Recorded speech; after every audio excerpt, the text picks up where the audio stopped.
Hey everybody, welcome back to another episode of Rum and Cinema. Today we're going to be talking about American Factory, a documentary now streaming on Netflix. Won the Academy Award for Best Documentary in 2020. You can find us at youtube.com/@rumandcinema. Subscribe to keep up to date with our newest episodes. And find us on TikTok at Rum and Cinema. I'm joined by Nate and Jake today. Jake, how are you? I'm a little more socialist than I was yesterday. That's the running theme of this year's podcast episodes, I feel like. Yeah, it's like a running theme of my life. But this was more than the standard trajectory. It got a little boost. Like we started with the menu and it was like subtle, and then Triangle of Sadness was less subtle, and then this movie was like, fuck capitalism. Those triangles where there's like a trait on every corner, and then you can put things on. So I feel like we could make a triangle of sadness and align every movie we've seen this year on it. Oh shit, we should do that. We should. It would be a literal triangle of sadness because everything we've seen is a bummer. Mario movie. That was okay. That was, yeah. But I can't believe you're the real world arguing that it wasn't a bummer. Yeah. That's the proof capitalism works. No. Ben liked it. Ben's review was that it was good, and that's it. Yeah. That's good. So good you don't need to talk about it. He still enjoyed it. Yeah, every time I brought up a different plot point, I was just like, and then they fucking got in the carts. I don't know. It was fine. Nate, how are you? I'm as socialist as I was, but angrier and sadder. I literally just watched this movie. We watched it from 7 to 9. Nice. And then I came up here, fired up. Oh. And angry. Ready to revolt and vote for a union. Yeah. It takes a lot to put, always, but it takes a lot to put me on the side of rural Ohioans. So let's get into it. The movie we're going to be talking about today is American Factory. It is a documentary. First documentary I think we've talked about on this podcast, so it'll be interesting to see. Yeah, that's not a question. That's a big change of pace for us. Yeah. We're going to bring in some knowledge. So this episode might be a little bit different. We're going to be talking about plot points, but we're probably going to be talking a lot about more of the cultural and political chats around this movie and what it's trying to get you to think about. Because I think documentaries, I think this one did a great job of being what's called fly on the wall style, where they just let it happen. Like there weren't really many interviews. Really? Yeah. That was my number one biggest takeaway from like editorial standpoint is I'd never seen a documentary with less perspective. Like it clearly had an agenda in the way that things were showed, like the order that things were showed, but there was nothing in terms of explanation. It was like 5 lines of text explanation, and other than that it was just letting you see people talk. I still like, there were a few points where with the way it was edited I was like maybe that's setting off alarm bells in my head, but yeah. I will say too, so I saw this from the filmmakers, and they said that essentially the chairman and the company agreed to give them unfettered access to record. Yeah. And because honestly, a lot of the stuff that they showed kind of surprised me in terms of, this really doesn't reflect well on the company, who clearly had to sign on to this. And so I will say, you got to shout it out where like respect is due and all that. But the company agreed to give them unfettered access and full like artistic freedom. So I guess they had no pressure from the company to to show the narrative or spin the narrative in any certain way. And they said that they had the full access for like 2.5 years. Yeah. And never once did they feel pressure to like hurry it up. I think that's very indicative of the culture that they showed on the Chinese side of things, where it's like, yeah, we're just doing this. This isn't a big deal. Yeah. Why is this weird? The conversations we're having about like Americans being fat and their fingers aren't fast enough, and like, how do we use their characteristics against them? Like all these conversations. Those were some of my favorite scenes, I'd say, in the movies. Is absolutely when it would show like it was training for the Chinese supervisors for how to manage American employees. And it was just an open roasting session, basically. So good. Yeah. That one guy's being like, fuck them. Yeah. That's great. Yeah, he was one of the supervisors. Yeah, they were asking about like, how do we get him to do overtime? Can we just make them? And like 2 people laughed, and he was like, no, I'm serious. Like, let's make them work on Saturdays. I don't care. They should work Saturdays. Yeah, he's like, I don't care what the law says. Just tell them they have to work on Saturdays or they're fired. And I'm like, oh. But yeah, that is interesting, because that answers my number one question. I think I probably said like 20 times to Taylor during the run of this, like, how are they letting cameras listen to this conversation? Like, it's particularly the union shit. Yeah. Every time like they mention unions and people are like, fuck that. And I'm like, why are they letting this be recorded right now? Apparently this did trigger some investigations into whether or not the company used retaliatory practices against the union employees, which they essentially admitted to it. Yeah. Oh, they did. Yeah. It wasn't. They weren't even hiding it.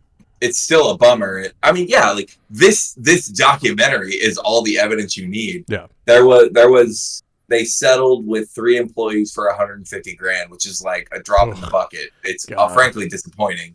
Yeah. But they did lose a lawsuit about firing union supporting employees. Well, there was that one supervisor who literally pulled up the guy on his phone. He's like, "Look at that! It's me and him being nice." Yeah, like he's fired. I'm saying, like, given this documentary, how is that all that happened? Yeah, that is wild. That like all they got was $150,000. Like, are the 3 employees the 3 we saw in this documentary? Because, it probably was the blonde lady, that black guy that got fired, and then one other person, I'm sure. Yeah.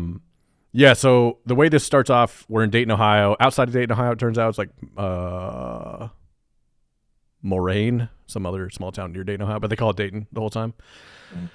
December 2008, they close GM plant where they make cars. It said, did it say 10,000 jobs lost or 1,000 jobs lost? 10,000. Okay. They were, when they did bring back the factory, they were still an order of magnitude lower than the jobs that had been lost. Yeah. It brought up something that confused us at the moment, and I thought about it because they give a speech and they say, so we see 10,000 jobs lost, and then they're giving a speech when they reopen the factory, and they say, when this factory closed, over 2,000 people lost their jobs, and now we brought back 2,400 jobs. And Taylor was like, didn't they say 10,000? And I'm like, I'm pretty sure. Yeah, that's just a bit of artistic license on the speechwriters. But okay, so it's technically over 2,000 jobs. I watched a Vice special about this. It came out before the documentary. It was like filmed 6 years ago, so around the same time. Mm-hmm. And they said only 1,000 people lost their jobs from the factory itself closing. So I wonder if it was like multiple factories in the area closed, or like because the factory closed, that's how many of the townspeople lost their job from like other industries. I'm not sure where they got that 10,000 secondary. Yeah, that's a good question. So somewhere between 1,000 and 10,000 people lost their job, and 2,000 came back. In 2010, a Chinese company ramped up production and wanted to make factories in those shuttered factory areas, and it's melding cultures, China and the U.S. The company is Hanyu. Is that it? No, Fuyo. Fuya. Yeah, they make glass. Fuyao. Yeah, they make glass for automotive parts. So it's pretty intense working conditions. They have to like melt the sand or whatever you do to make glass. So it's like 400. Yeah, they have a forge. Yeah, they have a 400 degree, thermometer going around, and he's in there for 10 minutes every hour, and like it's 210 degrees in that room, and the forge is 400 degrees, and you're working with broken glass possibilities, and like it's a rough environment. The big thing that stood out to me right away was they went from making about $28 an hour with GM to $14 an hour with this. $14 an hour was after their raise. Oh, after the $2 raise. Yeah. 12. Initially, they were making 12 and change. That's insane. And these people were like, this is like the sad part with these like factory towns and like the loss of the middle class in America, which is something that I think this movie does a good job of illustrating. They're so reliant on a job. Like everybody in America is really reliant on a job, but like these people will take anything. that they think like is a town where the power imbalance is so different. Yeah. Yeah. Yeah, like one factory. We were talking about that. Like, I've never experienced or even known anyone who's in this situation where, yeah, there's so few job opportunities that like the power imbalance is there.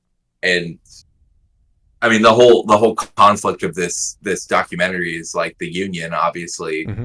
And it's just crazy to me. Like, we had all these labor fights, and manufacturing was like the representative of it. Like, that was the job to have in the US, mm-hmm. you know, when all the labor fights were going on. And now manufacturing jobs are going away, and then they come back in this way, and it's so clear how far it's regressed because of the like desperation. Yeah, it's weird what you'll do and give up to be employed when you're in that situation. Like, it's and vote against the union. Like, yeah. Well, they did a good job of like manipulating that. I never looked it up, but they said at one point that if you're part of a union and you're striking, they can't fire you, but they can permanently replace you. I have no idea if that's true or not. I never looked that up. Quote from Taylor, what the fuck does that mean? Like, seriously, what does that mean? Yeah, it means you're out of a job. But your job, you still have your job, but now someone else is doing it. So, but you're not being paid? We don't have any hours for you. I'm guessing they just don't give them hours. Like, oh, we have someone else doing your hours. Yeah, time. That's just fucking trash. Yeah, it's shitty. And like the whole time, the Chinese billionaire Chairman Cao, is like the whole first half of the movie. He's very diplomatic, I would say, in front of the employees, and then like stern, put your foot down in front of the higher ups. Like, he showed up, we need to move this garage door. Oh, we already bought the $35,000 garage door. Nope, put it on the other side. This fire alarm needs to be lower. That struck me as quirky. Yeah, like why? Like, that's a very like billionaire thing to do. I feel like it's just walk into something that's pretty much done and be like, we can change this, right? Like, not worrying about laws. 35 grand, whatever, man. Yeah. The wanting to move the fire alarm was really an interesting like show off of like the lack of knowledge around like workplace safety and like the laws of America. He's like, no, we got to put it like in the corner or something or hide it. Like, no, it has to be at that height. Like, yeah. No, yeah, that was an interesting demonstration of like the American work protection kind of, the OSHA basically stuff. Yeah, OSHA comes up a lot. There were like 24 ongoing like health and safety violations against them. Sure. All of which were appealed, obviously, but it did look rough in certain areas for sure. And like the employees, so what they did is they brought over a couple hundred employees from China, and those employees were on a 2-year contract to be in the U.S., not going to see their family, although some of them had their family over there, for parts at least. No extra pay. And they did it like as happily as I've ever seen anyone do anything. And it's this culture clash of the like Chinese Communist Party and how that influences, I think, their thought of work, and their whole purpose in work is like forwarding the company, making the company better, which makes China better, which makes everyone better. So it's like rising tides float all ships kind of thing. Like, and I think they talk about it. They have a ship metaphor at some point where like, if not everyone's rowing, the ship sinks or something like that.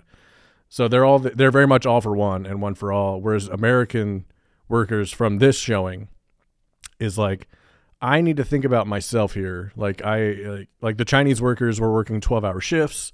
They would see their family twice a year. They would get 2 days off a month. Like, it's a completely different situation than what we have. I mean, yeah, it's crazy in terms of like, you see,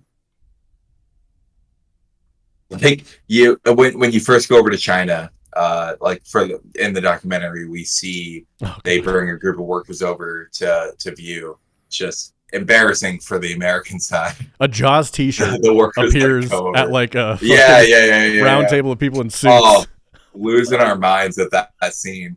But yeah, and so you're feeling very like embarrassed, but then you see like what's going on in the Chinese work culture, like the stand-up meetings and everything, and like there's something there. Like, it's weird. Like, I feel like there's parts that I can see in terms of like encouraging unity, but then you hear about just the culture, like you see the culture of, I think the quote that stuck out to me, it was while we were in China, of just like, here we say like, you have to like prove that you're worthy of your wage. Yeah. Like, and just how far we've come. Like, it's not crazy. Like, it was like that in the US before the labor movement, of just like, you have to prove that you're worth paying, not like you should have a working wage if you're working a job, Yeah, it's very much like you have to prove you're worthy to earn the wage. You have to work your ass off to even survive. Yeah.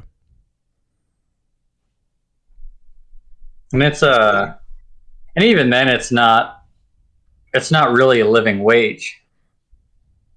Sure. That's what's crazy. And I don't know, I know they said in the movie that when they brought over the Chinese employees to work in the American factories, that they didn't get a pay increase. Right. But I'm like, I think they might have.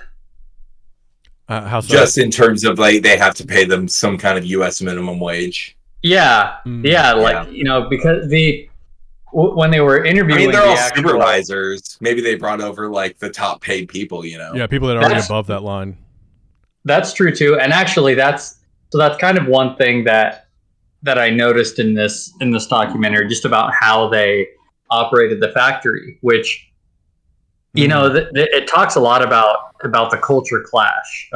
So I thought there was going to be a lot more, okay, we're having difficulties because they're Chinese and we're American. And there was a little bit of that, but in all honesty, I think almost all of the workers were just very quick to, because essentially what it boiled down to was, okay, we are workers and this is the company. Yep. And that became the conflict. It had nothing to do with the fact that the culture clash was that we maybe want to form a union. Yeah. Like, honestly, like, it was the most uplifting part of the documentary was seeing these, again, like, rural Ohioans, like, people who we might dismiss, like, embracing and accepting these people. Rob and Leon were the two that stand out. Rob and Leon were two. Yeah. Like, best friends. Yeah. Yeah, he let them shoot on the shooting range and ride the horses, and they were having a great time. Yeah, they had a good time. It was great. But like the culture clash was the management versus the workers. Well, I think the culture clash. It's just that everyone that came over that was Chinese was in the management class for the most part. See, and to me, that's because, and especially when the film started out, you were sort of on the side of the company because they're revitalizing this factory in this town, and then the first shots of the chairman, he's kind of saying some promising things, like when the guy suggests, we can put art here, we put something for China here and something for America here, and he's like, no, this is the American factory, we're gonna make it American. Yeah. So do as the Romans do, he said. Yeah. Yep. So it started off like you're almost kind of rooting for him, and then it turns out he's just a capitalist and all that. But I think at the end, you also kind of like, you see a more vulnerable side of him when the last shot of him in the limo or the backseat of a nice car. Yeah, he gets. I feel like if anything, that was he was like, include this part about me too, about me being like, maybe I'm wrong. Yeah, like, I like the flowers. To me, that's the biggest thing, is like, what struck me was, because I haven't watched a lot of documentaries. I obviously have, these anti-capitalist viewpoints, but like, I've never watched I was like, I want to watch a documentary exactly the same thing, but with, a U.S. company that's anti-union, because it felt a little bit like we were like, the culture clash. I'm like, I'm pretty sure an American CEO would say the exact same thing. Oh yeah. And it kind of got framed to me as like, this was like, the Chinese have all these terrible work conditions, and so their CEO is against. I was like, I'm pretty sure American CEOs exactly agree with him, if not worse. Yeah. The only actual culture clash I think was coming from the upper management of the company being used to the fact that in China they can just sort of treat the workers however they want, and the workers just sort of, they have to go along with it. Yeah. For as woefully inadequate as I feel like, our labor laws are, we do have far more than they have in China. And you technically have to make up a reason before you fire a union sympathizer. Yeah. Whereas in China, the union is just working for the Communist Party. Yeah. But really, yeah. So to me, that was the culture clash. Was that the upper management has to try and figure out, okay, how can we exploit these workers that have higher standards than the workers that we're used to back in China. Yeah, I think the clash also came on the floor with like motivations of the people on the floor. The motivation of the Chinese worker on the go ahead. Before I least aside, I've tried to bring it up like 3 times and I keep straying from it. So I feel like my big critique of the company itself is when they instead of merging the workforce like properly balanced, they brought in Chinese people to be supervisors and Americans to be workers. And I think that it's really they're trying to it seems like they're trying to set up this culture clash. I can't imagine, a room full of businessmen thinking this is a good idea. Mm-hmm. Hey, we'll go into rural America and bring in all foreigners to be the supervisors, and then all Americans to be the workers. Like this, it's bad optics. It would breed resentment. My read initially, like when you watch the optimistic beginning part, is that it was more that they brought in people who knew how to run this company. Like if a company was opening a new, factory, yep, they would bring in for all of the supervisors people who had already worked in this exact environment. Like all the Chinese employees that were brought in were there to train and show them how to do it correctly. Mm-hmm. And they kept Americans for the like higher ups initially. Like the president was initially an American, and yada yada. And then they were like, "Oh shit! Like they're not like we're not getting the efficiency out of this because people are expecting breaks and shit and not working on Saturdays." And it seemed like it slowly became replacing more and more of the like not just the trainers but the management with Chinese employees. Like they're just bringing people over. Like there were a couple quotes where like bring someone over, And it's pretty demoralizing. It's pretty demoralizing to keep like as good as you do, you'll never do as good as that Chinese factory. Like I don't think there's because you're working 2/3 of the amount of hours. Yeah. And even then you're not as efficient as they are. Like just from watching their stand up. I mean, it was incredible watching it. Like I think at some point I was gonna say something about like the part of what's tough is like, I'd rather be less efficient and give people, a soul. But like watching the people working the factory, I was like, God damn, that is impressive. I wrote down military efficiency. Yep. Absolutely. And also during their meeting, they were essentially running military drills. Absolutely. The morning meeting was a military drill. Yep. Yeah. And I was like, geez, the Chinese, equivalent of their company is essentially the company was their life. They worked there. They got 1 to 2 days off a month. They said they only go home a couple times a year, even to see their kids. Like these people don't see their children because they have to work and and if they're there 12 hours a day, they had the group weddings there. Oh man, that was wild. That was okay. No, I wanted to be like, is that real or not? I couldn't decide if that was a real thing or if that was some kind of performance. I think that was I think that's just all these employees want to marry these employees. Hey, let's just do all so weirdly undercut by the guy like an American guy got emotional. We come from the wedding to that guy getting emotional.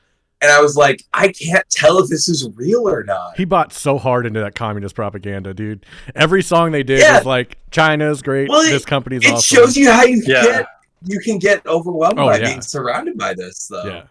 Well, also, and even I wrote down at one point. I wrote down company anthem. Yikes!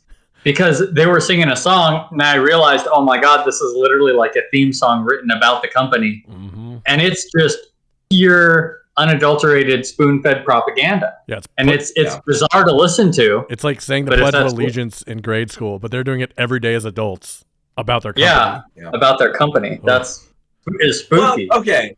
The everyday thing. I just want to like be some fairness in terms of like company culture versus China and America comparison. Yeah. Like, because like this was like some kind of company solid. I think they were doing a company all hands or something because the Americans were there.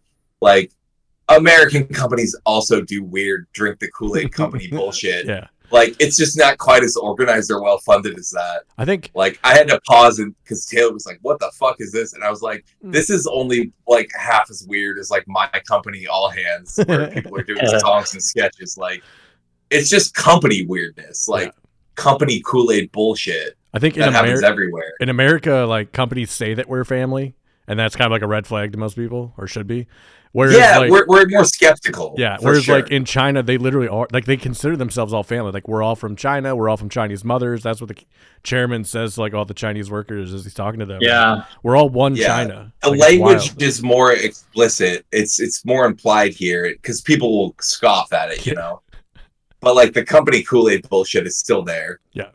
Oh yeah. Yeah. So yeah. Oh wait, I have one thing about that guy though. He was so close. The guy who cried, like the guy who's overwhelmed by the communist propaganda. Yeah.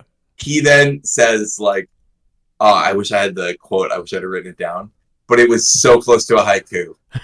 he said, like, he's like literally on the point of tears, and he says, "What did he say? We're all." Go ahead. I know he wraps up by saying, "We are one."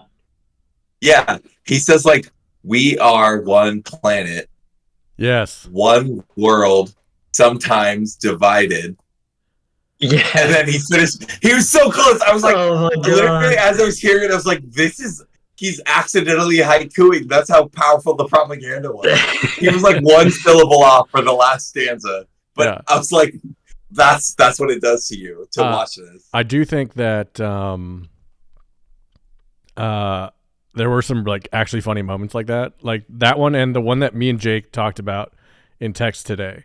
Oh my god! With I think it was Rob and Leon were talking, and Rob was trying to tell Leon like that to catch carp, Wheaties does a really good job. No. Wheaties. I watched this an hour ago. Okay. I remember this was it. I don't know if it was Rob or Leon, but they were fishing and they were talking to a native Ohioan. Yeah.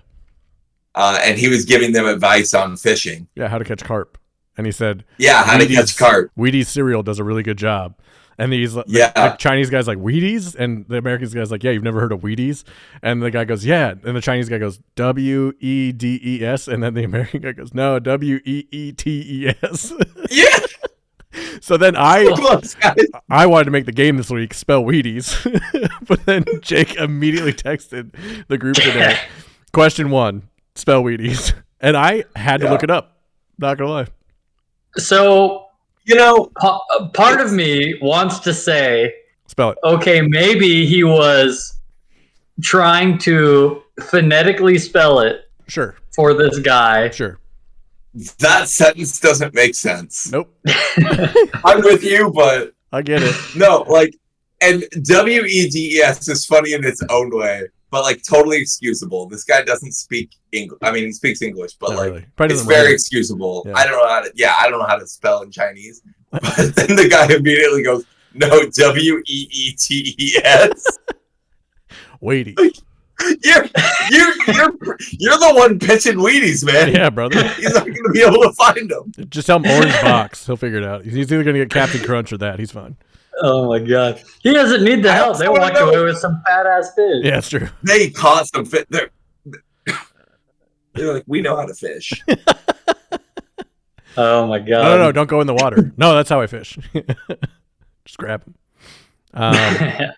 But yeah, I think Also, how do you bait Wheaties? you put it on the hook. How? You put it on Wheaties? The hook is pointy on one end, and you can skewer things, and it's got a barb. Through Tell you a Wheatie. Tell you what, Nate. Tonight, why don't you get some Wheaties and try to put a fork through it? Let me know if you can do it or not. The answer is no. That's my point. Oh my god! Why don't you post a video of you putting a fish hook through a Wheatie without it crumbling, and tell me how that fucking goes? I think I could do it. I think you're wrong. I'm trying to figure out if I have a fish hook handy. I believe a true fisherman, maybe. But like that's the crumbliest thing I can think of. Weetabix? Only a true fisherman can hook a Wheatie. So it looks like they make dough balls out of it. Like that's how you do for like catfish at least, is you do balls. Sure. But that's not an answer either, you fucking confident ass idiots. Tell you what. That is what they do. A Wheatie. They crumble it up until it's a powder. They soak it in the water, and then they're hooking just like dough balls. Yeah. Yeah. He didn't explain that part. Imagine poor Theo trying to hook a Wheatie onto a hook. Well, we didn't see that part. Maybe they did. Imagine if they asked me, I'd be like, "Yeah, I'm 100% confident. You can easily skewer a Wheatie." You maybe got to get it wet first. You got like put it in the water and then you can do it. Oh god. See, I think Nate's thinking too inside the box here. He didn't imagine the milk already on the Wheaties. That shit's easy. Fucking right on there. That's how it started. Some guy was having cereal and he was like, Huh. Yeah, he ran out of spoons and he like stabbed it with a fork. He's like, wait a minute. You think fish like this? What struck me about that scene was like, again, with the reading this premise of the culture clash, this is like the first scene we get of them out in the world in rural Idaho, Ohio, and this immediately we get this guy with like this giant ass beard talking with an inexplicably southern sounding accent in Ohio. I mean, I don't know what rural Ohio sounds like, honestly, but not like Idaho. It's north of me, so I assume it's less southern, and somehow he sounds more southern. It's Rust Belt. Yeah, Rust Belt. I know. Plus, anytime you like get out of the city, odds are you're gonna run into someone who sounds like that. Yeah, but he's talking to him, and like he seems a little skeptical, and they're like, he's telling him carp, and he's like, yeah, carp, CARP, and I'm like primed for like culture clash. He was so fucking nice, despite his inability to spell Wheaties. Like it just reinforces like people are ready to be nice to people. Yes. Like we didn't see a single instance other than the Chinese talking a little trash, very justified on us of actual any like discrimination or anything. No. Which I'm sure there was. I'm sure there was in real life. 200 Chinese people moved to this small town in Idaho or Ohio. I'm sure there was a little bit of discrimination. But, but like what we're presented with is like not that. Mm-hmm. Yeah, at the end of the movie, they did mention some of the Chinese supervisors would call the Americans foreigners while they were in the building, because it was like basically China. Like the American workers said, like it felt like China towards the end of the movie. Right. When you're in there, like you step into a different country almost when you're going to the work, which would be wild. That'd be a wild feeling. Still, I think they said 2,200 Americans and 200 Chinese. Yep. Still way more. But if, like you said, if the power struggle is all reversed. Yeah. If the 200 Chinese are all supervisors and above, then that makes the whole environment basically. I think your managers and supervisors make up the environment for most people. Do you guys remember? He was one of the supervisors that went on the trip to China, and he was like, he's the only one that wasn't a fat guy. Yeah, no one spoke Chinese. Yeah, so he spoke Chinese. He was all about it. He was like, I want to impress the fuck out of my employees. Yes, he spoke great Chinese. Like, kudos to him. It's not an easy thing to do. No. But yeah, he was just shit talking Americans, saying, "Oh, I wish we could, run it just like yours." But one thing that he said struck me was, he said, "Our workers are here to make money, not to make glass." Yes. And because he said that, and I'm like, yeah. Well, that's like that's the culture clash right there. Because I think every Chinese person that worked at that factory, whether they believe it or not, would tell the camera that they're there to make glass. And a lot of the Americans would say, "I'm here for a job. It's my job." Yeah. I'm glad you said whether they believe it or not, because like they do interview Chinese workers there. They're like, "We're all happy and productive," and I was like, "That sounds like he has a gun to the back of his head."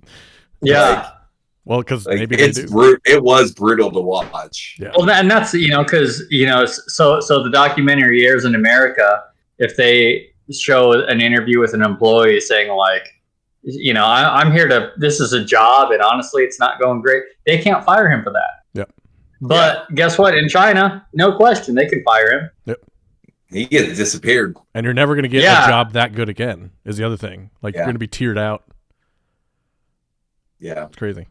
Yeah. It's a whole different world. So, with that question, what is the purpose of life? I think is the question of this whole movie, honestly. Like, why are we doing what we're doing? But for this one, like, why do you go to work every day? What makes you do the things that you do? And I think that conversation is one that we don't have a lot as like Americans. I think we're starting to more now, which is good. I think the pandemic did that for a lot of people. Like if there are already good things out of the pandemic, it's that. We hit a tipping point too with like the income inequality, because for a while there were so many people who were comfortably middle class and above that because for the most part, if you're like solid middle class and above, you're happy. Mm-hmm. And then if you're happy, you don't want to shake things up. You don't want to mess with the status quo. Clap your hands. But it's gotten more and more spread out, the wealth and all that now there's enough people who are like, I'm like struggling day to day, people that used to be middle class or had jobs that used to be middle class jobs, and now all of a sudden it's like, this isn't working anymore. Well, yeah, just like look at TV, right? Like Leave It to Beaver in the 50s. Very middle class, like they had a car, they had, kids just run around doing whatever the fuck they want. Malcolm in the Middle and Roseanne in the 90s. Okay. Middle class started to struggle a little bit. And now there's no I don't watch sitcoms, so I can't say there's no sitcoms about like middle class families, but they're all like upper class or lower class, it feels like. Yeah, it's not fun to think about. No, it's like and Succession. It's not middle class fodder anymore. Yeah, now it's Succession. Like, fuck the billionaires. Like, eat the rich. I did read an interesting study about how people tend to skew into thinking that they're middle class. Yeah. So if you ask upper class people, they'll say they're middle class. If you ask poor people, they'll say they're middle class. But a lot of that, I think, just has to do with, if you're like, lower class, you probably know some really poor people. Oh, for sure. Yeah. And then you think, well, I'm not as bad as them. And if you're upper class, you probably have some very wealthy friends. Or TV. And you're like, well, yeah. You look at Elon. And you're like, well, I'm not rich like them. Yeah. So I think everybody just tends to think of themselves as middle class, but that's disappearing too. Yeah. And that this movie addresses it, and it was filmed in 2016. Like, it's been happening a long time. I think the rug pull is starting to happen more now. And I don't know that people are noticing it as much because, like, the way people vote, which, a lot of people are single issue voters or like underinformed and all that stuff, which sucks. But like you see a lot of those, flyover states where this is the economy that they have, and, they don't vote for the things that make sense sometimes. And that's a difficult balance. That's the most frustrating thing coming into these is like watching this and like, I was like, this is going to make you empathize with these people that annoy the shit out of you because they vote against their own self-interest. But like, yes, I have that written down as well. Yeah. Voting against your own self-interest. Like, how many of those union? Yeah. How many of the same people who had like the union, like vote yes on union polls, then had like MAGA shirts, 2 months later? Oh, I mean, did you catch the two references to Make America Great? I did, both by Chinese guys. Yeah. Yeah. Yep. Sure. Wait, no, what were they both? Yeah, the Chinese president, the guy who was brought in to be president, said it. It was the Chinese president, okay, and then the CEO. Yep. Okay, yeah. Interesting. But even the because so they had the union vote, and I know that there was a bit on Last Week Tonight about unions that actually, if you're curious more about how they brought in that company to show the anti-union propaganda. Yeah. If you search up that Last Week Tonight episode, they actually go into that kind of stuff because it's a lucrative business. For sure. Yeah. But also the job that, like, how do you possibly sleep at night? We were like, how do you introduce yourself at a party if you're a union busting consulting firm person? Well, like, the parties you go to, they like that job. Yeah, like think about it. Half the country thinks that unions are the devil. Yeah, I think it's more like 20%. I think that it's like there's a convincement part of that though. Like, okay, I will clarify. Like, my parents are postal workers. They're in a union. There are things they complain about, like that get brought up in this about like how it's hard to fire bad workers, etc. But the fact that companies have to bring in union, like, busting people to implant that thought in people's minds shows that it's not inherently popular. Yeah. Like half of people in the country are anti-union because anyone that's in a business that's, union friendly is getting fed this nonsense on their, like, in work hours. I hated the most, possibly one of the most grating things to my brain in this documentary was when someone who was a pro-union person referred to them as trainings. Yeah. Not as, like, propaganda meetings. Yeah. Like, they were forced into 3 training meetings where they got anti-union propaganda. Like, that is... And then that shows that it's a fundamentally unpopular position that they are paying money to force. A guy walks through the building who, I don't know if he works there or not, with a, like, vote yes on union sign. And he gets escorted out, and then they bring in these, like, multiple meetings, and it's just the lawyer comes on, and he's all snarky, like, well, if you're going to do it in my building, why can't I do my things? It's like, okay, but get a spin there. Yeah. Like, it doesn't surprise me that 50% of the country is anti-union. I'm just saying, like, most of those people have received an anti-union training. True. That's because it's also, like a lot of things in the U.S., it's pretty politically divided because, so at my work, I've joked about unions before to give the store manager and the assistant manager a hard time because I start talking about them and then I'm like, hey, how many times do I have to say union before you have to report it to HR? And I remember one time I said that and the manager goes, oh, we're already there. She wasn't going to do it because she knew I was just fucking around, but because we had somebody ask about, like, somebody at work once said, like, what is union? I just I don't get what they are. And I started explaining it, and my coworkers who are, like, right wing immediately just started going, like, oh my, just saying that, oh, you basically you just pay extra money to the union. Oh god. Yeah. And that's, essentially that's the talking point is you have to pay extra money to the union, and then you can't get rid of bad workers. Yep. And I think those are the two talking points. Because I also have, I have written down, like, okay, yeah, you're if you're unionized, you pay a fee to the union, so you're paying a percentage of your $28 an hour job. But so in order to avoid that, you're now working for $12. Well, yeah. I mean, try that same logic with people who are against, socialized healthcare. Yeah, it's the same exact thing. Yeah. It's like, what do you mean? I gotta... It's easier math.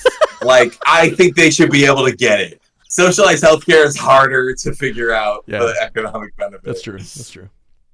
The illusion of choice. Yeah. It's like, it's frustrating, and it's frustrating to see people voting against their own interests. But they're being misled. It's one of those things that, like, the data is completely unambiguous. Mm-hmm. You can put side by side, here's how much non-union electricians make. Here's how much union electricians make. And guess what? Union's going to win by large margins every time on pay, on benefits, on working conditions, on everything. Yep.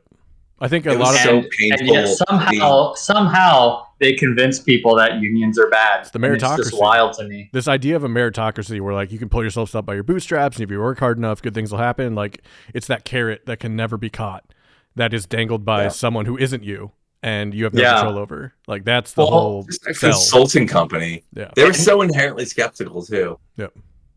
But I did love the. Oh, God. I was gonna say I brought this up with a friend, about the unions and all that, and she said that it's she thought a lot of it came down to the American idea of individualism, and that it sort of goes against that concept. And I'm like, look at every maybe, but then I in my mind I substitute individualism for they moron. all think they're better than the. Well, yeah, like the woman who was talking and saying like, oh, that she can keep the bad workers around. Like everyone thinks they're not the bad worker. Yeah. And that's true. Half of them are right, but the other half aren't. Like the individualism thing is so obvious if you look at like public transportation in the U.S. It's like not used by a lot of people who are not of a certain age or a certain class, and it's never in a place that's like. It's never in a place where it's like efficient enough or in enough places to be completely used by enough people. And it just gets defunded and like shit on all the time. Like we're going to build a high speed train across America where you can go from like Boston to LA in 6 hours. And everybody's like, I don't want that. That's stupid. But they should, because that'd be awesome. Yeah. Also very odd country because we're so big with so many different states and so many different like ideologies between each state. Like we're a melting pot of madness. Not that other countries aren't, but they're not as big and trying to like juggle as many things, I feel like. Yeah. Do the states have too much power? Find out on the next episode. We'll watch Lincoln next and we'll discuss more political things. What's the hardest? What's funny is it's not even like the states to me. It's the billionaire funded like media, like that's getting you to these basic things to vote against your own. Like there's probably things that like are cultural differences that the states differ on, where states would vote differently. Mm-hmm. Yeah, but like there's not a single state that would support strong labor rights if the people who were voting weren't being lied to. Sure. That's like a recurring issue is if you just poll people with unbiased questions like, hey, do you think things should be, do you think you should be able to be not be able to be fired for any reason? People are like, yeah, and they're like, that's exactly what's happening in every state in the US, right? And they're like, no. They're like, yeah, that's what at will is. It's just being sold to you as a different thing. Yeah. It's like, I don't know. There's just so many positions where people have been convinced that, for whatever reason, that it's for their interest, but it's not. I think it's funny how both sides yell about the media. It's like we all know who the problem is. Like on every all of it. Yeah. I mean, what are you being fed? We just haven't eaten them yet. I don't know. And the other side hasn't become them yet. That's like their whole goal, right? Yeah. So, what's the hardest you've ever worked? What's the hardest job you've ever had? I was in landscaping for a couple of years. That was really hard. Like physical labor. Yeah, I was gonna say that's hard to answer because like I also did landscaping, but it was always I wasn't an adult. Like, I didn't conceptualize this as my life trajectory. It was just like I'm gonna work my ass off, but like it's gonna end. I could get hammered, have 3 hours of sleep, and come to work the next day and be absolutely fine. And now, like if I don't get 7.5 hours, I don't go to my first meeting. Like it's so bad. No, I've certainly never worked a job like these people. No, absolutely like not. Working in a factory. No, I did. And this was like a 4-day gig once with Cameron. Our freshman year, I think it was his uncle was a contractor, and anyways, we were tearing up at a gym floor at a school gym. That was hard work. Yeah, that would suck. It's like the hardwood panels with like all the nails and stuff. Oh my god. Yeah, and we had to carefully remove them because they were being put into another school. Another school was taking their recycled floor. Oh my god. Oh dang. That sucks. So yeah, it was rough. And on the first day, he, because it was him and his like standard crew, and then like Cam and a couple of Cam's friends, and me being one of Cam's friends. Like, I don't have good knee pads. I would, so he had like a couple of makeshift things, but were you underprepared by the invite? Well, yeah, yeah. But even then, it's like again, I was 19 or something. Yeah. Like so the fact that this was hard on my knees at 19. Yeah. And that was wild. That Leon was working for them since he was like 18, and he's been there 20 years. And yeah, shout outs to him. He climbing up on the very unsafe forge. I don't think OSHA was into him climbing up onto that forge. Oh, I've been on a forklift 2 stories up with just a pallet holding me up. Like, we've all done dumb shit. Yeah. Not at 38, man. Oh my god, I wouldn't even drive the forklift at 38. He was in his 40s. Also, how is he 30? He said he's been there for over 20 years. Yeah, he looked shockingly young. He looked like 24. Yeah. That's the secret to young. The only thing that like revealed age on him was his smoking wrinkles. Yep. Yeah. But then I was like, in my mind, I was like, this is like a mid-20s guy who smokes. Yeah. Well, so he has smoking wrinkles. And then he's like, they hired me when I was 18 and I've been with them for over 20 years. And I'm like, what? God. And the key is to eat 10 Twinkies every day for lunch, 2 at a time. Yeah. Yes. Oh my God. That too. That guy's wild. That guy's wired up, dude. And he's one of them that had 2 kids and a wife at home that the company said, hey, you're going to America. You're not going to be home for 2 years. And he said, okay. Yep. They were in America once, it looked like. Slightly hopeful. Yeah, like he had his family come out eventually. Maybe he moved. I think he did because he was there after the 2 years. True. So I think he just stayed on and then brought his family. That's kind of badass. Good for him.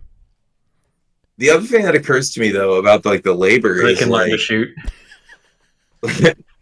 they seemed like they were into it. Yeah. It's like doing the labor for like toiling endlessly for almost nothing. Like I at a similar level to the landscaping that I did in like high school, like I'll do hard labor now, like for my like house, but like I'm working for myself. Like it's you can be like, oh yeah, like labor can be satisfying, but it's completely different when you're working in a factory for fucking minimum wage. Yeah. That's because even you're not getting any benefit. Yeah, when I was tearing up that gym floor, he was paying us a lot. I can't remember how much. It's been years and years, but I remember I was like, he's paying us how much? Hell yeah, I'll sweat in the hot, unair conditioned gym, and because we were making, especially as a college student, just making some quick bucks on the weekend. He was paying us a lot of money. Yeah, you can buy an $8. Yeah, in high school in 2008, I was making $20 an hour, doing landscaping. Like these people are being just completely exploited. It sucks ass. Yeah, those factory towns have a lot of hold over the city, which is really rough. So just the power dynamic. I looked up disgusting. So a lot of my family is from Cozad, Nebraska, small town, and they had a Monroe. They made brake pads. I'm 90% sure it was some auto part. This Monroe factory for Tommy Boy or for Callahan Auto. But they this Monroe factory closed back in like 07 or 08. And I looked it up just now while we were talking. Cozad has 4,000 people. The factory employed 500. Jeez. Dang. It's a huge. So that's like the whole economy. Yeah. Oh. So when we were talking about okay, how many people did the factory lose versus other people losing their jobs? That happened there too, because if an eighth of the town loses their good high paying job, then guess what? The guy selling flowers downtown, no one's buying him anymore. Yep. They lost a gas station because the town couldn't support that many anymore. Things like that. Like it just trickles out. Well, yeah. Even again, like you made me think when you said like it's kind of optimistic at the beginning with them coming in and opening, and they very quickly undercut it with the woman saying, she made 27 with GM and 13 here. Like, yeah, like you could frame it as like, oh, they're coming in and bringing these jobs, or you could frame it as like they see a desperate situation and come in and exploit it. There's this pool of labor that is desperate to be exploited, and they're so pumped to like push people out and make it cheaper and more efficient. Like that, it's the bottom line. Yeah, that's all it is. Yeah. And they have, because they still, there were more people laid off or, that lost their job than they had positions for. So even though they were paying poverty wages, it's like, well, you can have a poverty wage or you can have nothing. Yeah. Yeah. And then the good old American classic, like you can't strike because you're paycheck to paycheck. You can't strike because your health care is directly tied to your job. Yep. Yeah, that was the most depressing thing, was the no vote, and then one of the employees saying like, "Yeah, the young workers got scared." Yep, like they just don't know how bad it is. Mm-hmm. So what would you? They don't know it's not going to get any better. Right. They don't know it could get better. Yeah. What would you drink with this movie? I sort of almost went in a different route. The who was the guy? Was it Leon? Yeah. Leon, his daily cigarette. Okay, I like that. I'm pretty sure that's what you need. Yeah. That's the most satisfying looking cigarette I've ever seen. When he got off work and was talking about his daily cigarette. I put Kool-Aid, obvious reasons. Ooh, there you go. Yeah. Company Kool-Aid. Red Kool-Aid. Is this a sickle? Yeah. No. I feel like you just need a shot of whiskey and a cigarette. Yeah. Miller Lite. Ain't no Bud Light here. Oh, did you catch the guy? Did you catch the guy with the 2 Pabst tattoos on his cheek? No. Seriously? Was he the guy in China? This guy had a teardrop tattoo that was definitely the Pabst Blue Ribbon. What a G. I want to drink with him. I'm not even mad at that. My theory is that he got like some kind of gang tattoo, and then we got out, and then he had to cover him up, and he covered him up with Pabst Blue Ribbon. PBR. And it gives me one free one every time I go to the bar, so I don't really give a shit. You would definitely get a beer for that. Oh my god, every time. You get a sponsorship. We're gonna spend as much time. Yeah. Right at the end of this discussion, we're gonna put in a little out of left field. Think about this for the next 10 years of your life. Automation in the job market. At the last 2 minutes just of the movie, as the documentary does. Yeah. Yes. Oh, the timing on that was perfect because it literally talked about how these people didn't want to strike for better conditions because they were afraid of this, and then it immediately cuts to the executives of the factory going through and being like, "Oh yeah, we're going to put in these mechanical arms. We'll be able to cut this many jobs, and then and we're going to replace the whole line, and it's faster, and it's fewer people we have to pay." I do like it from like a circular storytelling kind of thing. Like, yes, we have this problem solved now, but it's going to happen again. It's going to happen permanently next time. Like, we need to be ready for that, which is, I mean, we're fucked. Let's be honest. In America, they're not going to figure this shit out until it's too late. Until we just burn everything down. Until we quit buying dumb shit. Because in theory, because all societies should progress towards to the point where a lot of manual labor is not needed anymore. Right. Yeah. And so, just out of necessity of how technology and society should advance, at a certain point, you're going to hit the point where, guess what? Not every adult can sustain a job. Mm-hmm. There just won't be the need. Needs to work 40 hours. Yeah. Exactly. So, we're going to hit this point where society has to accommodate for that.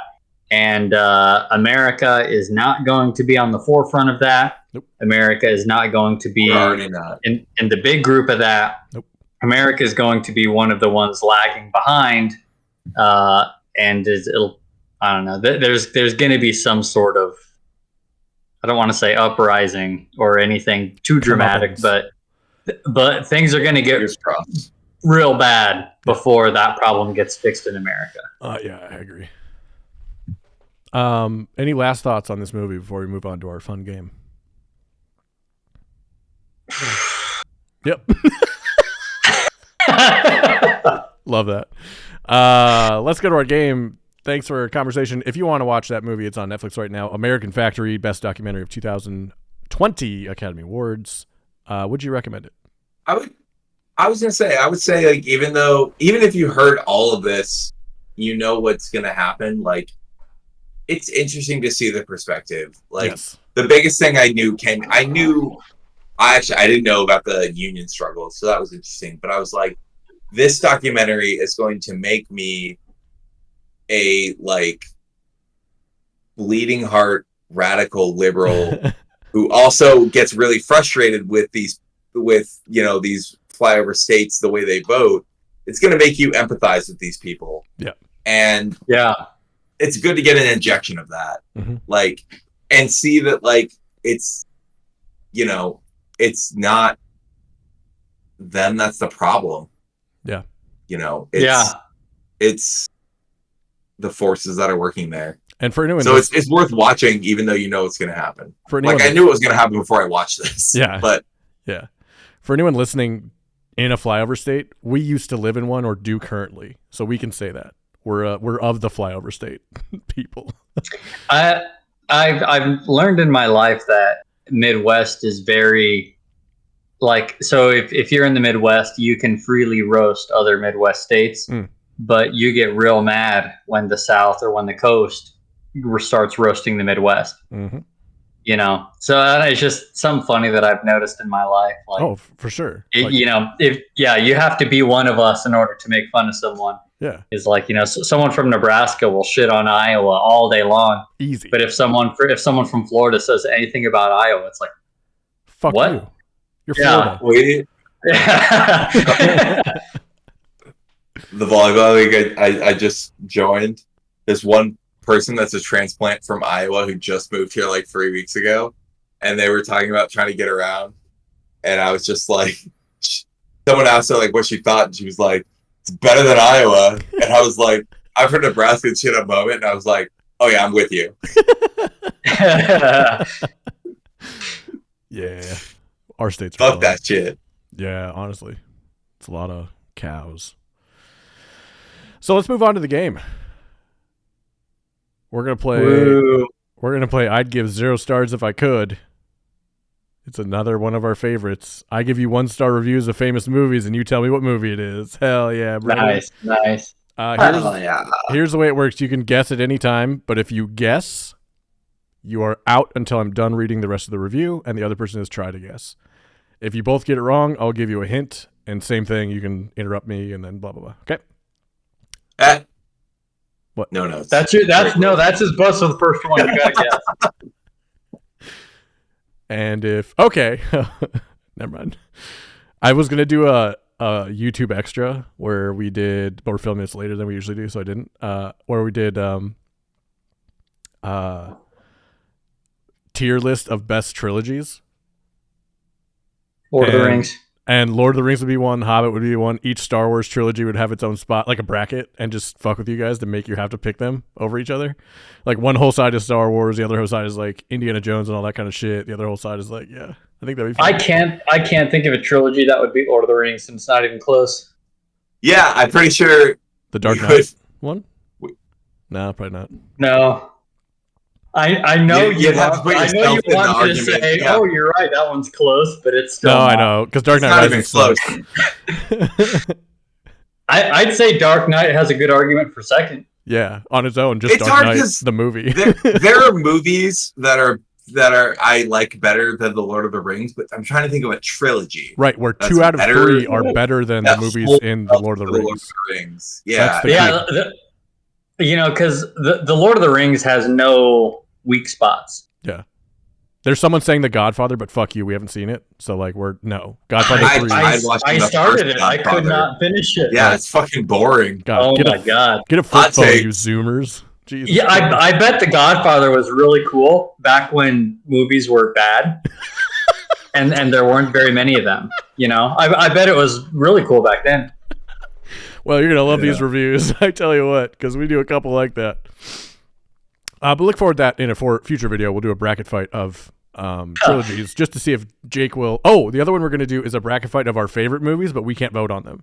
So like I'll put up my 8 favorites. I'm excited for that one. Nate will put up his favorite, Jake his 8, and then they can't be part of the discussions. At some point, we should make a bracket, have listeners and viewers vote on it. Yeah. And then we'll do an extra of us shitting on you guys. Oh, we'll do the bracket too, and then we'll guess terrible opinions. We'll guess if they got it right or not. Yeah. Because our decision is correct. Are we doing recommendations after the game? Always. Yes. Is this your first time? Cool. I thought we did recommendations and then the game. Ben's pretty smarmy for someone who forgets recommendations like 30% of the time. Right? I forgot to write one down until like as we were talking about. I'm trying to make editing easier for you, Ben. No, this is perfect because I don't have to do anything. All right. God damn it. All right. Here's the first movie. I have to rain on this movie's parade here. For the life of me, I cannot fathom why this film is so revered, and I know my films. The 1939 movie has to be the most annoying, obnoxious, and overrated classic and great film ever made. Got it. Jake? Gone with the Wind. Incorrect. Nate, you get to talk whenever you want during this review, but once the review is over, you get one guess. I think I know what it is already, but I was waiting because I knew Jake wasn't going to get it. The acting in this movie is horrible. The sets, completely unrealistic, always looking they are indeed on a soundstage instead of looking anything remotely close to real. Early Tim Burton syndrome. The characters are all annoying. Really, this is probably the most in-your-face, obnoxious film ever. If it didn't strain so hard to be a good film, this may have actually been a decent B movie. An early cheesy delight along the lines of countless 50s and 60s cheesy sci-fi horror and fantasy films. But because this movie thinks a lot more of itself than it really should, it comes across as a bloated albatross of a pathetic attempt at a decent fantasy. Even the supposed great song is completely overrated. It's horrible, horrible song, completely unmelodic and painful to the ears. The one lone bright spot of the whole film is the villain, with Margaret Hamilton playing the role so well and clever. She easily outshines literally everything else the entire film has to offer. But hey, many people like the film, so that's the way it is.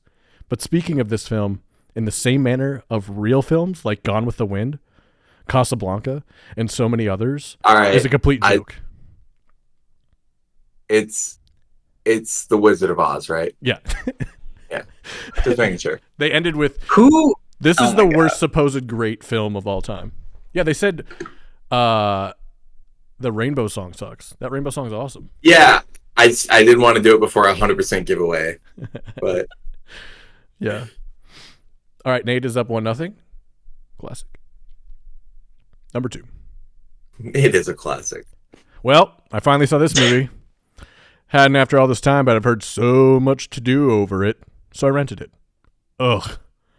I guess I must not be a film critic material because I didn't appreciate the art of this film or its brilliance or any statement it might have made. It was unpleasant. Filled with scumbag people I cared nothing about, doing god-awful things to each other with horrendously graphic visuals and appalling dialogue. It jumped around in time, circling back to where it opened, but from another viewpoint. And while that may be some... Pulp Fiction? Yep. Oh. All right, I'm going to finish this one. Yeah, that was a good I want to hear the rest of this review. Yeah. Oh, yeah, no, we're going to. Nate's up 2-0. Some sort of artsy crafting and editing or storytelling. It doesn't even save it from the fact that it was just plain revolting. Artsy. Yeah. When the characters could get away for a second from MFing all over the place, there was some interesting verbal exchange, bright and witty and even vaguely profound, but Kafka it ain't. I have to say, I thought the performances were incredible by Samuel L. Jackson. But the actor, but Quentin Tarantino can't stay out of any of his own films. Even playing a nice guy, he comes off as a borderline psycho. I thought it was very interesting, though, to see Chicago's hopes, Eric Stoltz in there as a drug dealer. I worry about people's minds. If this is what they think is a great movie, eek! A movie about redemption? Gee, I didn't see any of that. If perhaps a character got out of the violent melee alive, I'd hardly call that redemption. If they are hardly anyone worth caring about being redeemed in the first place, an earthquake fault could have opened up and swallowed a lot of them, and I would have applauded. People think it's really cool or trendy to give accolades to trash nowadays. Time to get some mouthwash from my eyes and get the stench out of them. Oh, God. I bet that person has a positive review of Passion of the Christ. That's insane. I feel like a lot of these, it to me, it very much gives off the energy of someone who just wants to be a writer. Yeah. And he's like, I'm just going to show off how hard I can fucking write. I usually like... Everyone keeps saying myself isn't deep. So when I find these, I literally just go and search by 1-star reviews and look for the longest one, and I read those first. And then anytime someone does a bunch of like funny language, I try to think, like, if I was a professor for like freshman level film class, would I get this paper? Yeah. All right, we're reading that one. All right. I just want Ben to get an Emmy for these performances. I'm trying to get a job. Yeah, I was gonna say these are good. This is my reel. All right, here we go. Number 3. Nate's up 2-0. Aquaman and Drax together for the worst time. Slow moving, great special effects, great cinematography, bad direction, bad casting. And you know there are problems when you need 2 rewrites of the screenplay. One of the writers was responsible for Prometheus, who almost single-handedly ruined the Alien franchise. This is what comes from nepotism in the film industry. Lawrence of Arabia, this isn't. The dialogue is stilted. Some of the acting is outrageously bad. I'm sure there are those who will think this is an outstanding classic in the making, but as far as I'm concerned, it's as torturous as watching paint dry. You thought this one was going to be easier because you gave us the after hints, but I can't think of this movie. When you're ready for a hint, let me know. I'll take a hint. A new trailer has just been released. Oh, yeah. Okay. I thought this was out already. This is whatever version of the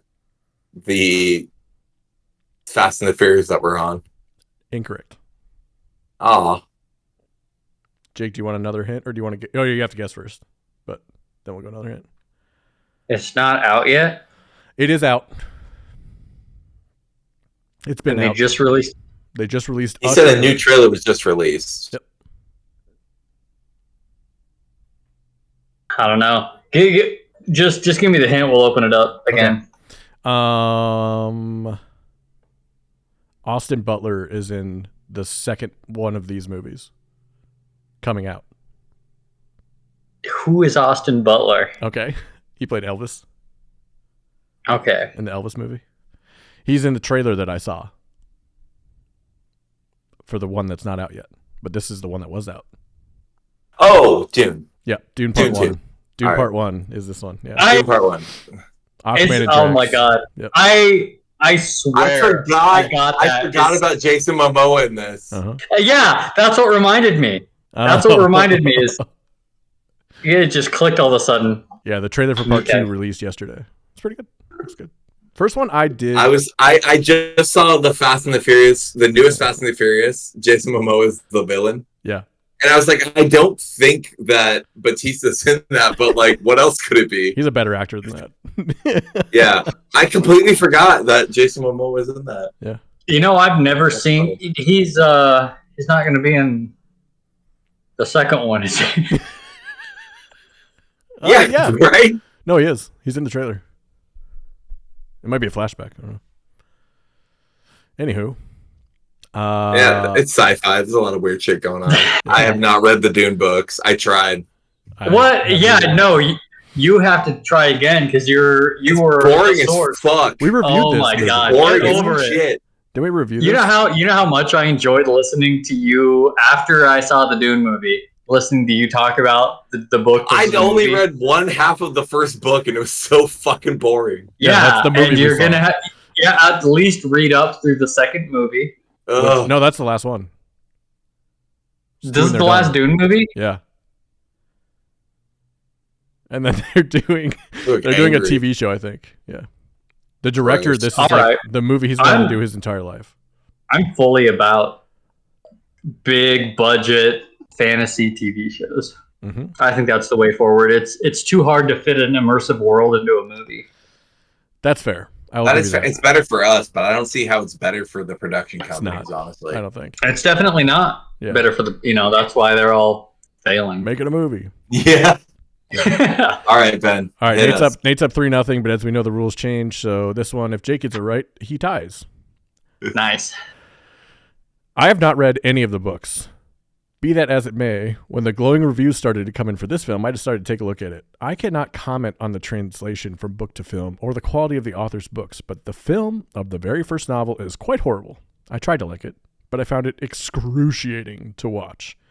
It took me nowhere, and even worse, it really didn't have much of a plot. The thin shreds of plot were introduced 1 hour and 45 minutes into the film. The first part of the film was obviously conceived to give a background to the viewer of this world. Unfortunately, there was little to grip me here, and I found most of it to be grossly out of place. What the heck does a game name have to do with the story? It and many other things were just eye candy. The characters were stale and seemed like rejects from a Roald Dahl story. See James and the Giant Peach. I'm flabbergasted that such a piece of junk has attracted so many adamant fans.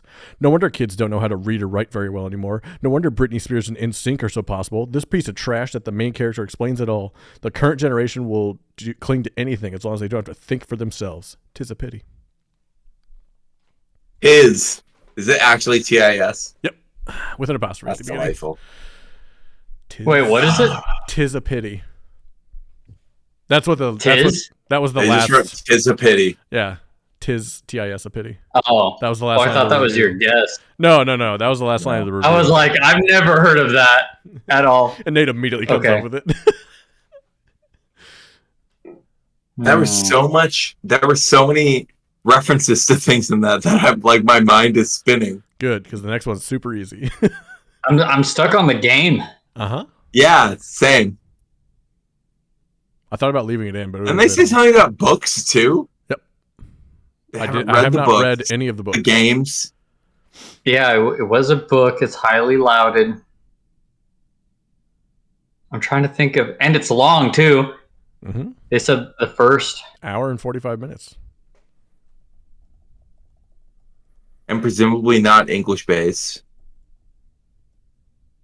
I think it could be. They said the translation from the books. I think that just means. Oh, I see. Yep.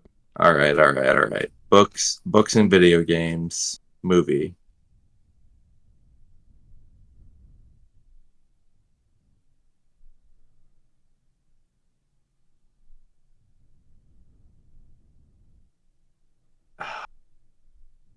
When you're ready for a guess or a hint, let me know. Yeah, just do the hint. No, wait. I'll guess before the hint. I'll guess Harry Potter and the Sorcerer's Stone. Nail it. What? Yep, Harry Potter and the Sorcerer's Stone. Exactly the right one. I hate this person. I hate this reviewer. Uh-huh. I was gonna accept any Harry Potter movie, but you fucking nailed it, so you deserve the tie. Honestly, you absolutely do. Really good. What video game are they talking about? Video. What is the video? Sorry, the game is. I didn't mean to say video game. If I did, Quidditch. Yeah. Oh my god. That's what. Because part of me wanted to guess Lord of the Rings, and then I just could not think of a game that they played. So I'm like, all right. The only thing I could think of with the game that was a big book series was Harry Potter. Yeah. God damn it. How long do you think that movie was, based on her saying the first hour and 45 minutes? That's what threw me off. That's why I didn't want to guess it right away. I'm like, that's gotta be a 2-hour movie. 2 hours 32 minutes. I'm sorry, they're complaining about establishing the world of Harry Potter in the first movie. Yeah. Fuck. All right. We're in a weird place in the world. What do you mean unions are good?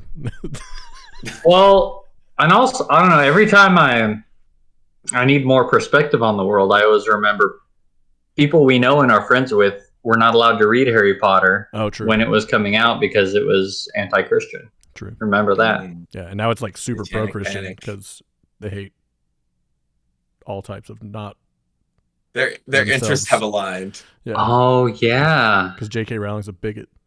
Have Christians embraced Harry Potter because of J.K. Rowling being a third?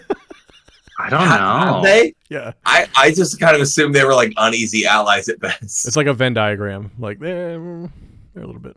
They're like, don't read her books, but you can listen to her be hateful. You have to read her tweets, but you can't read her books. Yeah. You can read her tweets, but not her books. Prove to me that Jesus wasn't a wizard. Yeah. Checkmate. You can't. Well, I mean, he did do that one trick that one time. All right, last movie. Exactly. Do you want it? So I can make it very easy and read this 7-paragraph thing that gives a lot of hints. Or I can give the last paragraph that gives a few hints, but not many. Start with the last paragraph. If we need to, we'll move on. Yet I hear this film is heralded as a masterpiece. I see critics and fan reviews who just gush over this film. Has the standard of filmmaking really reached this low? 20 years ago, a film called RoboCop came out. A very silly concept at its core, but the characters are what made the film work. We could identify with RoboCop, ironically enough. Tim Burton's, despite its flaws, the characters were created and acted and kept up to the spirit of the source material. This movie has no such redeeming features. I feel like we'll need a little more than that. That sentence threw me. That's I can't tell if they like Tim Burton or not. Right. Did Tim Burton do RoboCop? No. I don't think so. From their writing, it sounded like Tim Burton. I had to take out something it's... that they put in there afterwards to make it not a giveaway. So it's Tim Burton's blank. Oh, then I think I know what it is. Okay. It's the Batman, Christian Nolan's Batman. Which one? Oh, fuck. I can't. I'm trying to think of the name of it. Batman Begins. Incorrect. All right, Jake, you get the rest of the review, and if you get it right, you win. Fuck you. Well, you might as well just guess a Batman. I mean, you can. If you don't want to hear the rest of the review first.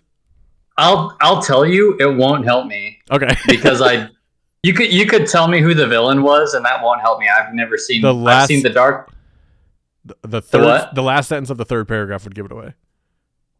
All right, start reading. I'll read you that paragraph, or I'll read the whole thing because we're gonna read the whole thing. This is bullshit. My lack of faith in the audience is justified. How can this film be so highly rated when it's total garbage? This was my favorite comic book.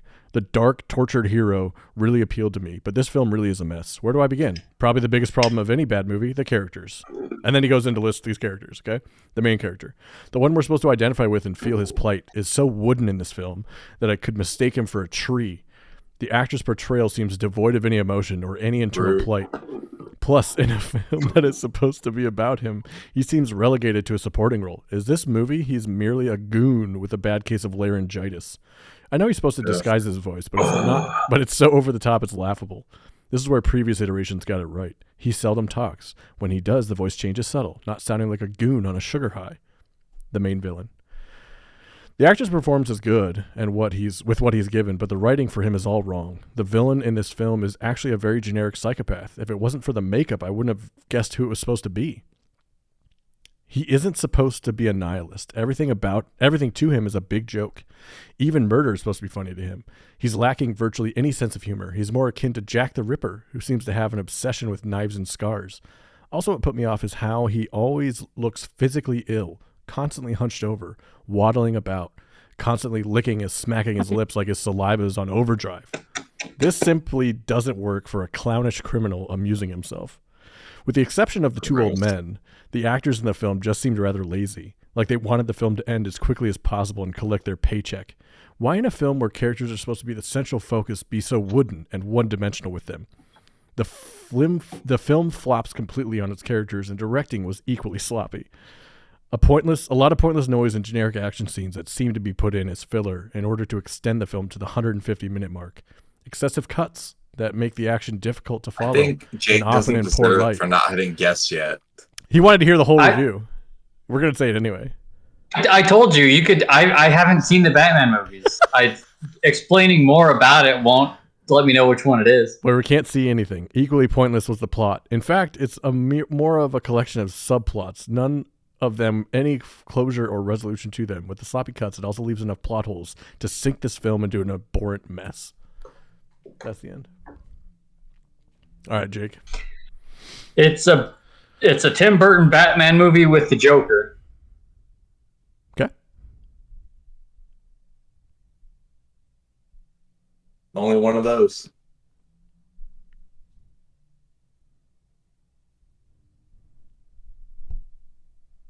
What did Nate guess again? He guessed Batman Begins. Batman Forever. Nope. Okay, hint time. Maggie Gyllenhaal is in this movie. It's The Dark Knight. Correct. Yeah, it's The Dark Knight. Oh wait, was that Tim Burton? No, it was Christopher Nolan. Why was I thinking Tim Burton? So in the last paragraph, he says Tim Burton's Batman, despite its flaws, he was just referencing the other version of Batman that was better. Oh, okay. Damn, you got That's what made me guess Christopher Nolan's Batman. Yeah, that's why Nate was. I didn't realize he had a problem with the whole. Fuck this guy. Yeah, this guy sucks. He can't even leave this review for the first Batman, the first Christopher Nolan movie. He's got to do it for the second. What a prick! What a pussy. So yeah, Nate by the hair in his chinny chin chin wins. By a hair this time. Fuck you. 4-1. No, it was 4-3 because I tied it. That's what we That's justified. True. Yeah, that's true. So that was good.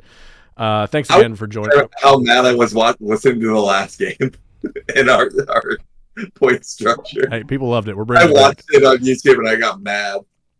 We'll do a whole. It's called special. socialism, Nate. Get used to it.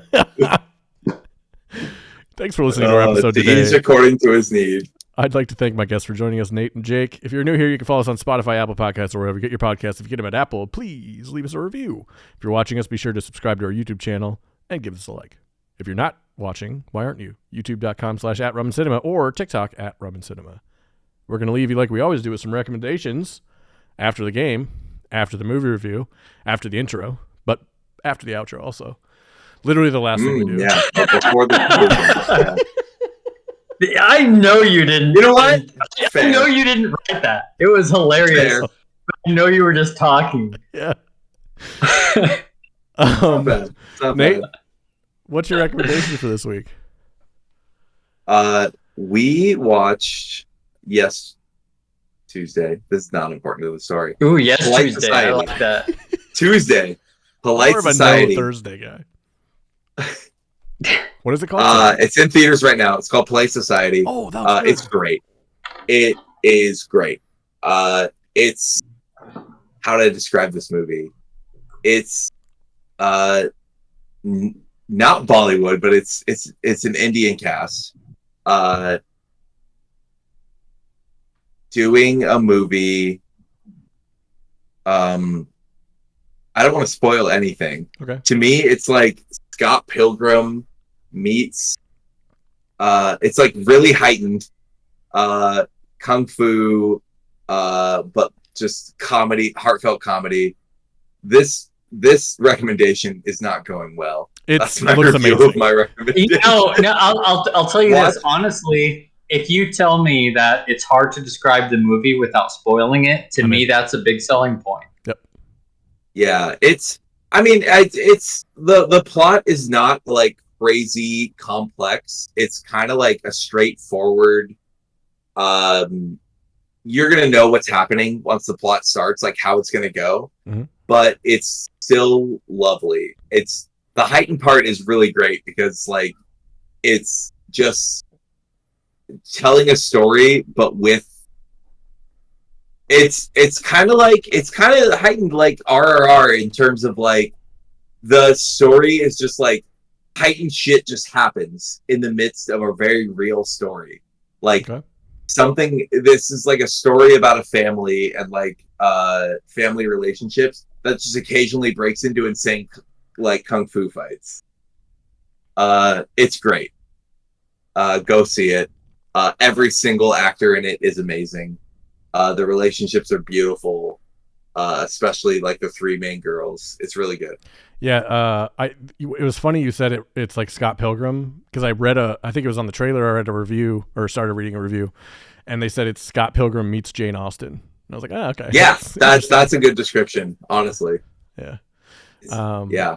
I have it on our short list for movies to review in a podcast, so hopefully that we can do that one soon. Polite Society. We should do that. Thank you, Nate. Nice. Jake, what do you got for the people? I'm going to recommend a YouTube channel, and it's a chef, Chef Wang Gong, spelled Wang Gang. He's a Chinese professional chef. He cooks a lot of stuff. He cooks, like traditional, like a lot of just home meals. But it's all like, stir fry in a wok. Ooh. And he also cooks some wild ingredients. He cooked up this lizard one time, like one of the big fat salamanders. Yeah. At one point he had like one of those smaller, like 3-4 foot alligators. Yeah, baby. And just like a caiman or what, something like that. I know. I'm just making Nate cringe. That's all I wanted to do. Oh. But yeah, he does a lot of stuff, but obviously the weird ones are to me they're interesting to watch because it's like, oh, what's he gonna do with this? But but just his normal like everyday ones, those are the ones I really like because it's not like these weird wacky ingredients. It's like, no, this is what Chinese people stir fry at home on a Tuesday night. Dope. So do that while watching American Factory. Yeah, pretty much. I like recipes. Like I have a Gordon Ramsay cookbook, and I've seen a lot of the Gordon Ramsay shows, and he's one of the best chefs in the world. There's no mistaking that, but it's really hard to follow his recipes because they're so extravagant. Yeah. Mm-hmm. But so that's why I like this Chef Wang Gong. If you're looking to get into stir fries, he has a lot of content just for. Yeah, this is just an everyday meal. That's awesome. Whip it out. Is the shot POV like that other chef you really like, K? No, it's so Kenji has a GoPro. Yeah. This guy he sets up a sort of like an over the shoulder kind of thing. Cool, love it. Thank you, Jake. Love that. Wang Gong, spelled Wang Gang. On YouTube. Yes. Mine is a cop-out, but I think it was probably my favorite episode of television since that episode of The Bear, season 1, episode 7. Speaking of Bear. What? Barry. Yeah, actually. The most recent episode of Barry on the final season is so good. It was a roller coaster, and you should watch it if you're watching that show. And if you're not watching that show, watch the show and then watch the episode. It's awesome. Loved it. It's on HBO right now. Just watch Barry. Yeah, just watch Barry. Or I'm gonna watch Barry. I think it's next up on my list. I'm like a couple episodes into the last season of Succession. Yes. I'm ready to start the last season of Ted Lasso. Yes. So maybe it's time to get the Barry train rolling. You're here. We're here for it. You're just gonna have 3 great shows, and then that's it. We're out of shows. Oh my! Whoa, hang on. I'm gonna be desolate. Okay, here's the end. Here's a June lineup. You ready for this? The Bear season 2. Oh, that's good. And didn't know that was coming so soon. It's Always Sunny in Philadelphia, season 16. What? Excuse me? You don't like It's Always Sunny? You? Honestly, I've never really seen it. Start from the beginning. It's fucking brilliant. It's so good. Changing my recommendation to It's Always Sunny. It's so funny. It does. I think it What- does take. What some could you knowing. possibly not like about It's Always Sunny? There's a lot of inside jokes, which I think if you haven't watched a lot of the Yeah, show, it's hard to if see. you're only watching clips, Right. No, Right. it's up. You have to just go watch it from the beginning. It's really funny, and it's timely at the time. So like you'll go back and watch episodes and be like, oh, this is weird now. But like at the time, it was like hard hitting up the time. Yeah. I didn't like the last season, but this season looks like it's back to normal. Last season, they were just in Ireland the whole time. Ireland. I actually haven't watched like all of It's Always Sunny, just like Clips. a lot of it. What? Where can I watch it? Hulu. Gross. It is on Hulu. Has great Not shows, Hulu. but their UI sucks. The Bear is going to be on Hulu, so keep it together. Yeah. And It's Always Sunny. That's what I got. That's what I got. I did my Hulu free trial to watch The Bear. Well, do it And again. now it's over. Here it comes. End of June. I'm not paying some amount for per Just make ad another email fucking address. Yeah. streaming. And by That's make it. another, I mean use one of your 12. Just add an Yeah. alias to it. You're fine.